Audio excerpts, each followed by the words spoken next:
The live TV, सच सबसे आगे। दोस्तों, जो यति नरसिंहानंद लगातार जहर उगल रहा था, नफरत फैला रहा था, मुसलमानों के खिलाफ बोल रहा था, नरसंहार की बात कर रहा था, कानून की धज्जियां उड़ा रहा था, संविधान को नीचा दिखा रहा था और उस पर वरदहस्ती बनी हुई थी उत्तराखंड सरकार की, उत्तराखंड की पुलिस की। उसी उत्तराखंड पुलिस को मजबूरन इसका गिरबान पकड़कर खींचकर ले जाना पड़ा है। अब जेल की सलाखों के पीछे पहुंच चुका है। इस वक्त की बड़ी खबर है, दरअसल यति नरसिंहानंद जो लगातार धर्म संसद में जहर उगल रहा था और उसके बाद भी मुसलमानों के नरसंहार की बात कर रहा था, उसे उत्तराखंड की पुलिस गिरबान पकड़कर खींच कर ले गई है, बुरी तरीके से खींच कर ले गई है और उसकी सारी हेकड़ी निकालती है। आज हम आपको पूरी वीडियो दिखाने जा रहे हैं और आपको बताने जा रहे हैं कि सुप्रीम कोर्ट में जब यह पूरा मामला आया था, जो सेना के पूर्व अधिकारी हैं उन्होंने यह मामला उठाया था, उसके बाद इसकी खाल खींच कर रख दी है पुलिस वालों ने। आज एक एक वीडियो आपको दिखाने जा रहे हैं। नमस्कार, मैं हूं प्रज्वल गौतम और आप देख रहे हैं द लाइव टीवी। आपको याद ही होगा, वसीम रिजवी की 14 जनवरी को जब गिरफ्तारी हुई थी, उसके बाद यह ज्यादा बोलने लगा था, यह पागल हो गया था, बिलबिलाने लगा था, संविधान को चुनौती देने लगा था, कानून को कुचलने की बात करने लगा था, गुंडागर्दी की सारी इंतहा पार कर दी थी। बिल्कुल वैसे ही जैसे ही उत्तराखंड के हरिद्वार में 17 और 19 दिसंबर को इसी यति नरसिंहानंद ने जब मुसलमानों के नरसंहार की बात की थी। लेकिन इसी पूरे मामले को लेकर आपको बता दें कि सुप्रीम कोर्ट में एक याचिका दायर की गई थी। सेना के पूर्व अधिकारियों ने इस याचिका को दाखिल किया था। उन्होंने कहा था कि न केंद्र सरकार कुछ बोलती है, न उत्तराखंड की सरकार कुछ बोलती है, यह गुंडा, यह लफंगा खुलेआम घूमता है। और उसके बाद सुप्रीम कोर्ट के आदेश के बाद न केवल केंद्र सरकार को नोटिस भेजा गया, यानी मोदी सरकार को नोटिस भेजा गया, बल्कि उत्तराखंड सरकार को भी नोटिस भेजा गया था, जिसके बाद हड़कंप मचा। और जब हड़कंप मच गया तो आखिरकार उत्तराखंड की पुलिस ने इस गुंडे, इस मवाली, नरसंहार की बात करने वाले यति नरसिंहानंद सरस्वती को गिरफ्तार कर लिया है। सबसे पहले वीडियो देखिए। गुरुजी, आपका क्या आदेश है? डॉक्टर साहब को बता देंगे कि रेस्टिंग हो गई। उनका तो फोन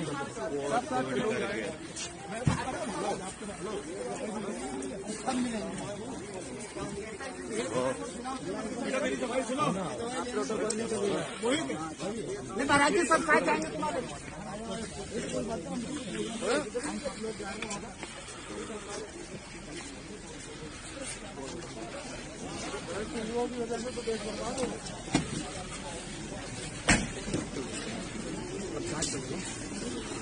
चलो भाई, चलो सब चलेंगे।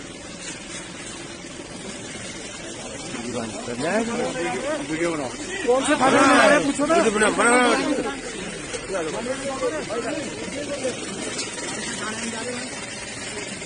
कौन से थाने में जा रहे हो? थाने का नाम तो पूछ लो। थोड़ा कौन सा जा रही है?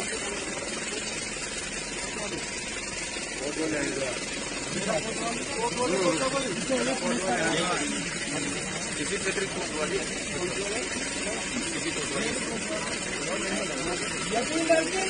संघर्ष करो, हम तुम्हारे साथ हैं।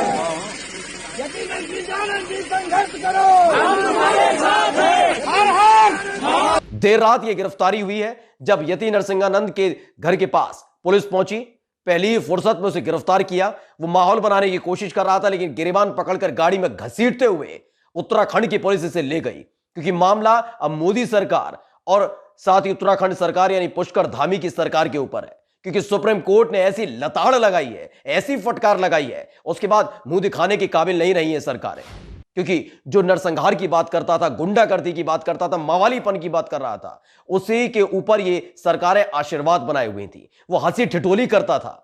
और उसके बाद जब वसीम रिजवी को गिरफ्तार किया था पुलिस ने, तो आनन फानन में ये सामने आया था और इसने साफ तौर पर न केवल कानून बल्कि संविधान की धज्जियां उड़ाई थी। सबसे पहले वो वीडियो आपको दिखा देते हैं जिसमें इसने सीधे तौर पर संविधान की धज्जियां उड़ाने की बात कही थी, कानून की को कुचल देने की बात की थी। ये तमाम बातें उसने कही थी और उसके बाद ही गिरफ्तारी हुई है। देख लीजिए।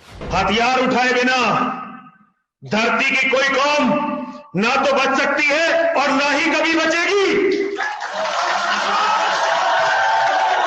40 करोड़ की इकोनॉमी है, वो 40 करोड़ आदमियों की।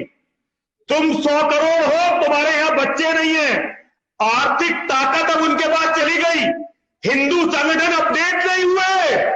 लड़ाई में जीतता वो है जिसके हथियार शत्रु से ज्यादा झूठी बातों में बच्चों फंस मत जाना।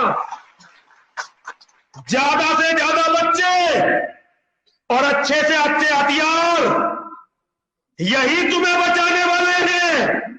तो देखा और सुना आपने किस तरह से गुंडागर्दी की सारी इंतहा पार कर दी थी इसने, लेकिन इसकी सारी हेकड़ी निकाल कर रख दी गई है।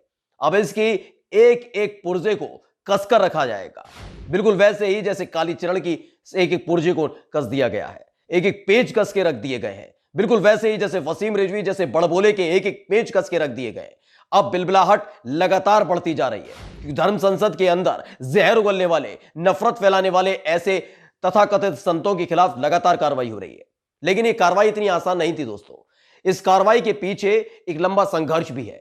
वो संघर्ष उन लोगों का है जो इस देश में अमन चाहते हैं, शांति चाहते हैं। यह संघर्ष किया किन लोगों ने? इस देश के पूर्व सैनिकों ने, जिनके सामने बोलने की हिम्मत और हिमाकत न केंद्र सरकार कर सकती है, न हिम्मत है उत्तराखंड की सरकार की। क्योंकि आज हम 3 नए नाम बताने जा रहे हैं जिन लोगों ने सीधे तौर पर सुप्रीम कोर्ट का दरवाजा खटखटाया था। वो इंतजार कर रहे थे कि 17 दिसंबर और 19 दिसंबर को जब उत्तराखंड के हरिद्वार में जहर उगल रहा था, उसके बाद ये पुलिस से हंसी ठिठोली कर रहा था, एफआईआर दर्ज नहीं की जाती, नाम लिखने में और लेने में उत्तराखंड की पुलिस की जुबान को काट मार जाती है। ऐसे में क्या किया जाए? उन्होंने किसी पर भरोसा नहीं जताया, सीधे सुप्रीम कोर्ट पहुंचे थे और कहा था कि इस शख्स के खिलाफ सख्त कार्रवाई होनी चाहिए। आपको बता दें कि जो मेजर जनरल है एसजी बोमुट काटरे और कर्नल पीके नायर और मेजर प्रियदर्शी चौधरी, ये तीनों ने एक सुप्रीम कोर्ट में याचिका दाखिल की। सबसे पहले इनका हम परिचय करा दें। मेजर जनरल जो एसजी बुम्बा टकेरे हैं वो 1965 का युद्ध लड़ चुके हैं। कर्नल पीके नायर है 1971 का युद्ध लड़ चुके हैं और साथ ही मेजर प्रियदर्शी चौधरी जो है वो शौर्य चक्र विजेता है। इन तीनों ही अधिकारियों ने बाकायदा सुप्रीम कोर्ट का दरवाजा खटखटाया था और सामने तथ्य रखे थे, वो वीडियो रखी थी जिसमें यह शख्स लगातार गुंडागर्दी की बात कर रहा था, मवालीपन की बात कर रहा था, मुसलमानों के नरसंहार की बात कर रहा था। साफ तौर पर बताया कि किस तरीके से अपने वीडियो में इस शख्स ने कहा था कि पुलिस को और इस देश की आर्मी को, यानी इस देश की पुलिस और इस देश की आर्मी को मुसलमानों के खिलाफ बंदूक उठा लेनी चाहिए, अपने हथियार उठा लेने चाहिए और उनका नरसंहार कर देना चाहिए। इस बात का जिक्र किया गया था। सुप्रीम कोर्ट में सुनवाई चल रही थी उस दौरान। यही नहीं, उन्होंने कहा था कि हिंदू राष्ट्र बनाने के लिए मुसलमानों के नरसंहार की शपथ यही शख्स युवाओं को दिला रहा था, यानी कि जहर भरने का काम किया जा रहा था।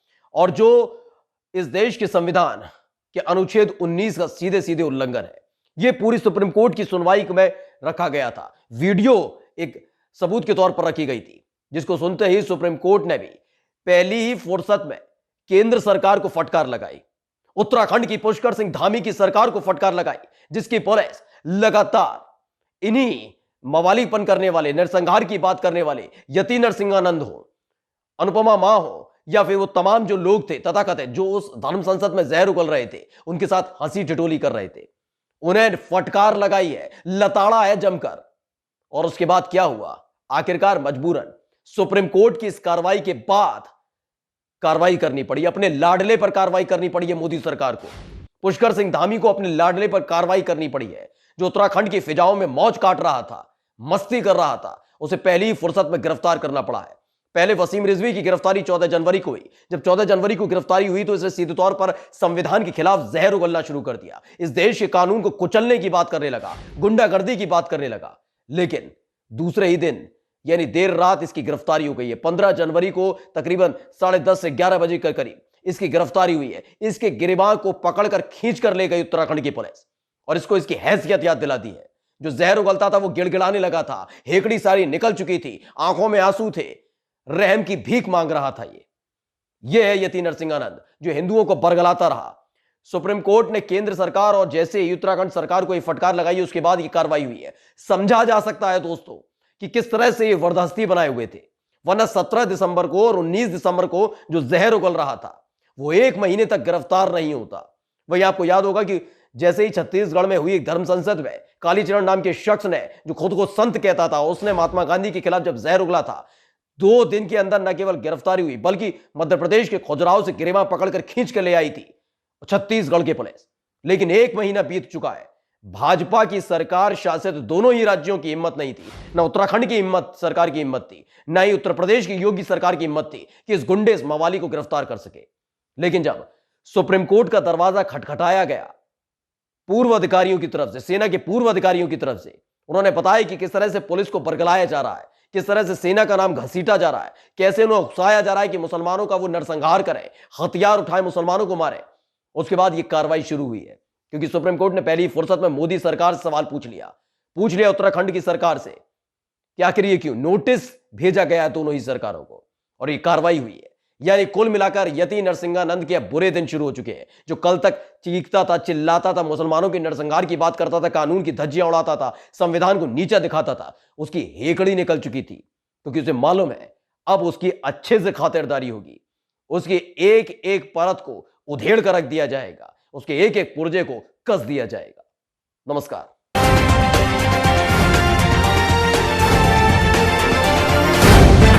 द लाइव टीवी, सच सबसे आगे।